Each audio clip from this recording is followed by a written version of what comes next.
Okay, so once more. Why is Yeah, it interesting for you to study ownership and all those phenomena around it? I've always been interested in people and things. And when we relate to things with a sense of ownership, whether that's legal ownership or psychological ownership or some other feeling of propriety toward something, we treat it specially. We tend to care for it. We tend to infuse our identity into the object or see ourselves as represented by the things that we own, whether that's something of pride or embarrassment or simply a tender relationship. I've grown up with this thing. It's my doll. It's my toy. And I think those proprietary relationships contribute to our sense of self. And that's the sort of ownership that has interested me. Thanks. So I'm not the question that I'm actually the most excited about. So what you know a lot about ownership, right? You've come a lot across a lot of research findings, etc., and you've made many of those discoveries yourself. What was the most interesting to you? Maybe the most perplexing or the most fundamental? Well, I think maybe it's the issue of detaching, of either discarding or sharing or in some other way letting loose of our clenching and ownership of the things in our lives.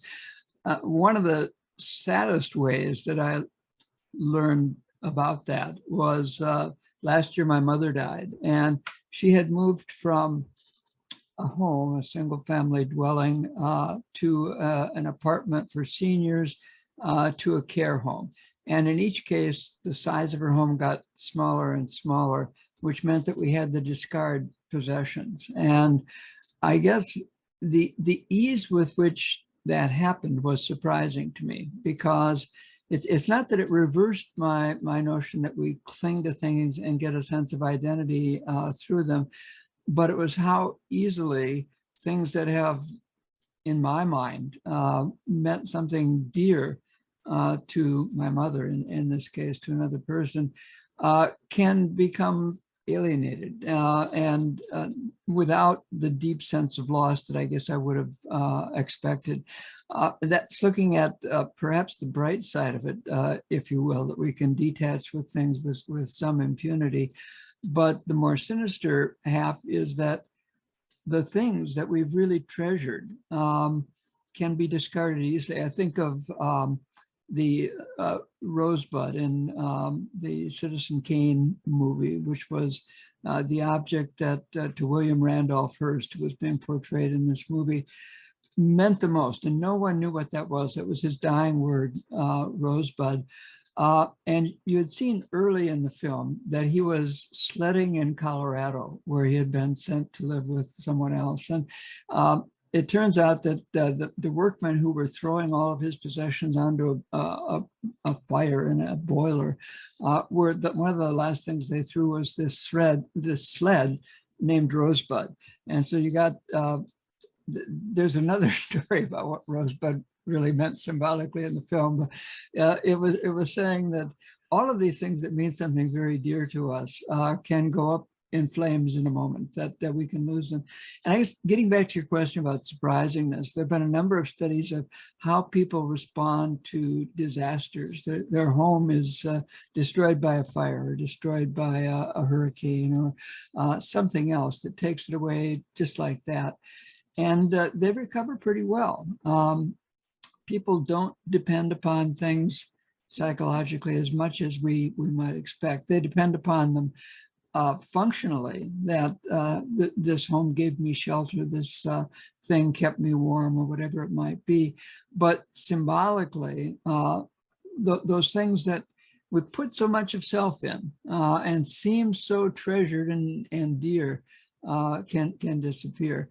The other, I'm rambling, I guess, but the other thing along that line that has intrigued me is when we switch from tangible physical possessions to digital possessions. And so we no longer have a collection of books. These things are electronic. We no longer have a series of musical recordings that we're getting those streamed to us. We no longer have a series of movies that are up on our shelves. We rather have streaming movies that we can select from. And so people, surprisingly to me, again, detached from the meaning of those things in the investment of self in their libraries, like the one behind me, for example. And they're looking at the functional aspects that they can, and maybe even more functional, because they can enjoy at the touch of a button any song that they might like, or they can order it with voice commands and have it come up as well. And so even Rebecca Martin and I studied, can you collect digital things? And there have been other people that have looked at this as well. And it turns out that yes, you can. And so perhaps as slippery and as fungible as we've found that things are at the end of a person's life or when they're destroyed in an accident, that digitally in the same way, we can let go of them and acquire a new means of relating to these objects. And it's the same with sharing, that rather than having to own something, we can rent it on a short-term basis, which is the so-called sharing economy, which is really not about sharing at all. But we all know from growing up in a family with shared possessions and shared household and furniture and so forth, that sharing is something that we would not survive without, either as infants or as an earlier part of the human existence, that if we didn't share, we probably would not have made it. And so what's interesting, I guess, to me is more and more not the process of attaching to things, but detaching from things, or finding another way to achieve some of the benefits or different types of benefits than we did when we owned these things. Sorry, that's a long rambling answer to a simple question. There's a lot of insights in there that I can already see fitting into the movie at various occasions. Really interesting, actually. I'd love to go into a deeper conversation about that, but in the interest of time, and I think some of the keywords that you've mentioned already are leading perfectly to the next question. And that's about, you know, as a society, as mankind, we're facing quite a number of issues, not all the same issues in all the same parts of in all the parts of the world, but some shared issues on top of things. Where do you see the role of this phenomenon of possession, property ownership in those societal issues? Well, you know, Karl Marx wrote about property. Frederick Engels wrote about property. Many people have written about property, and it's a source of relationship to the land. We're proud of it. You can build nationalism from it, for better or worse. This is my country. But nation states, as you know, are not that old. And so those are also loyalties that can be set apart, destroyed, and reformed, and still give us a sense of self and who we are. But the issue of property is becoming more and more evident is the vastly unequal distribution of property, that there are many, many poor people in the world. And you know, that's because many people are the property owners and extract the rent from that property, and it's impoverishing part of the world who have never had access to these things. But even that is changing rapidly, and digitization has something to do with that. There's a study by Tin Houghton, forgetting the last name, but an anthropologist studied a village in West Bengal in India.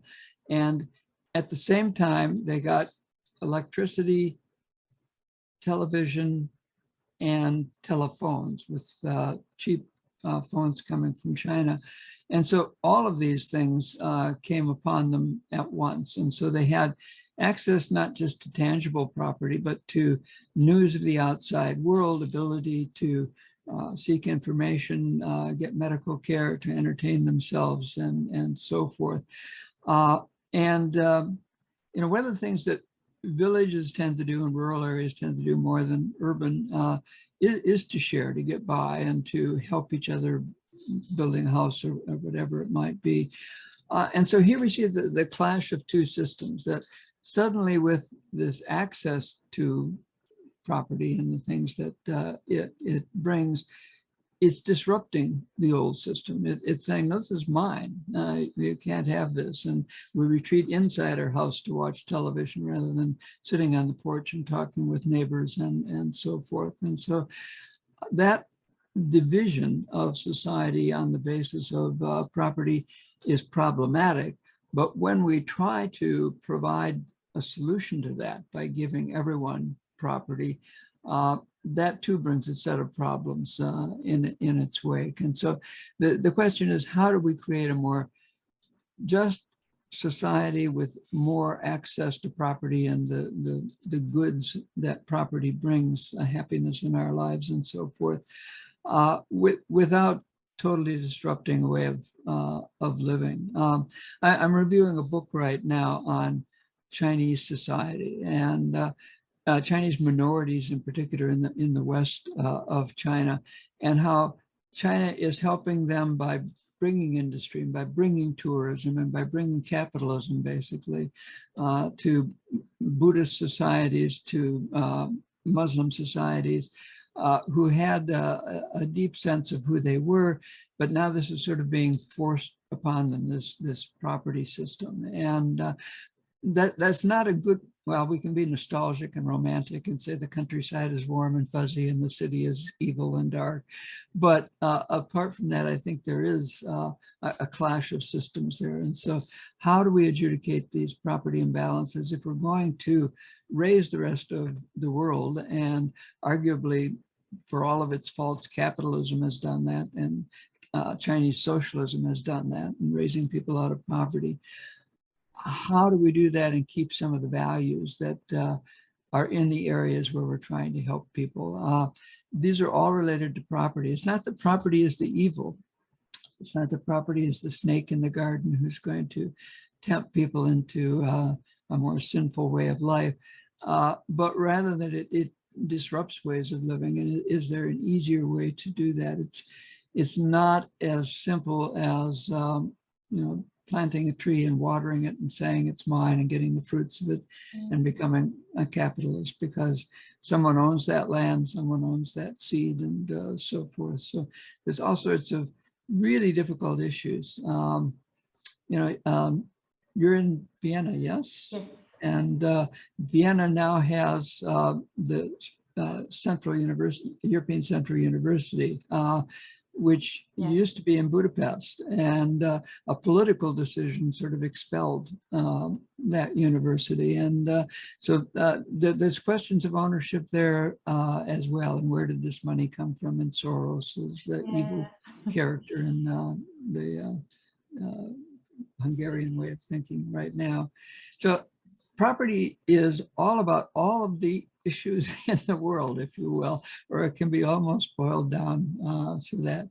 And economists, I'm afraid, have a very simple view of property and don't really appreciate the human aspects that you and I and others have studied. Right, thanks. Yeah, again, something that we could discuss for a long time, I guess, because property as a solution is also a possibility, I guess, right? Yeah. But then the question of what type of, so at least if we talk about it as psychological possessions, then the sense of responsibility that comes along with it might do a lot and might actually lead to sharing. So at least there are some insights that point in that direction. Yeah. So then let's get personal. So we've asked you that already in an interview a long time ago. What's your most valuable possession? And you interpret the term valuable as however you wish. Well, I guess I probably would answer that differently than whatever I said in an earlier interview. I think going through my mother's downsizing and death and disposing of her possessions have taught me that I should be less caring of my possessions and invest less of myself. And so I'm beginning to give away some of my money property, if you will, to my small family. I've got a daughter and 2 grandchildren, and why wait for me to die and inherit it? I'm beginning to distribute it to them. And so that's one dear possession, that it's the power of money and what it can do, that I'm detaching from, if you will. I guess my home, and I recently bought a Tesla automobile, are things that are meaningful to me. My almost brand new automobile was in the shop because I had a tire that had picked up a nail or something.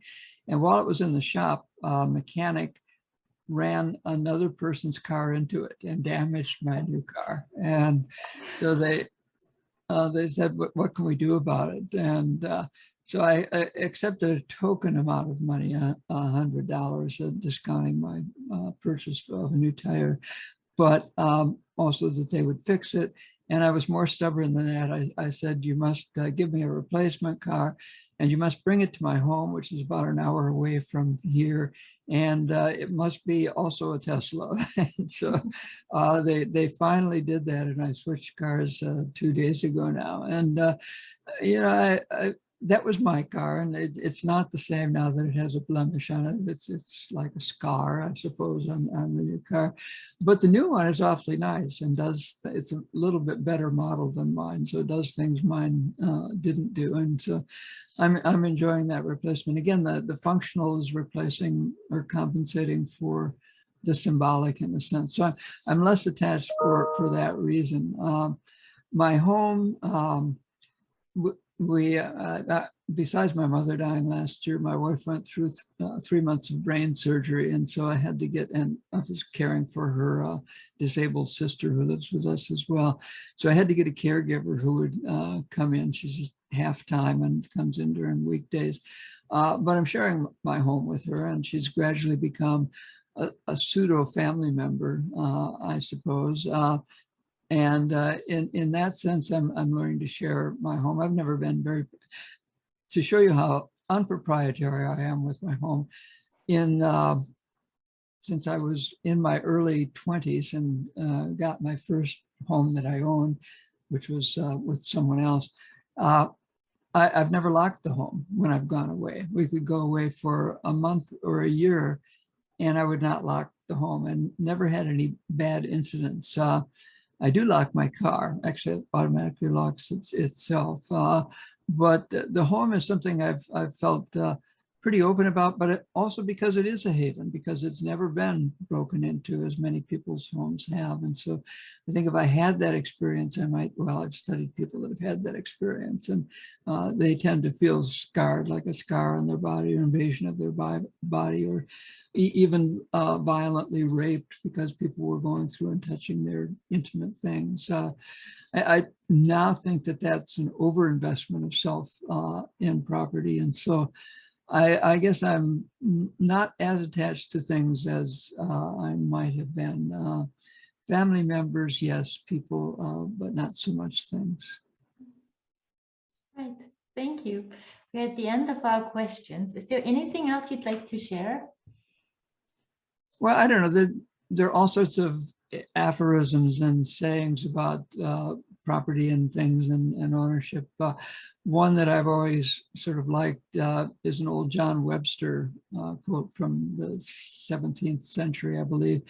And it's vain the ambition of kings who seek by trophies and dead things to leave a living name behind and weave but nets to catch the wind. I think that's more or less what he said. And so we can invest ourselves in things, but the things that we leave behind will decay and disappear. Maybe you and I are different because it's our ideas that will be left behind, and maybe some of our writings will be read even after we die. You know, I going through my mother's estate, it forced this sense of mortality on me as well. And that's part of what this change that I'm talking about in my worldview is about. So, you know, the John Webster quote is one that resonates with me probably more than it has in the past.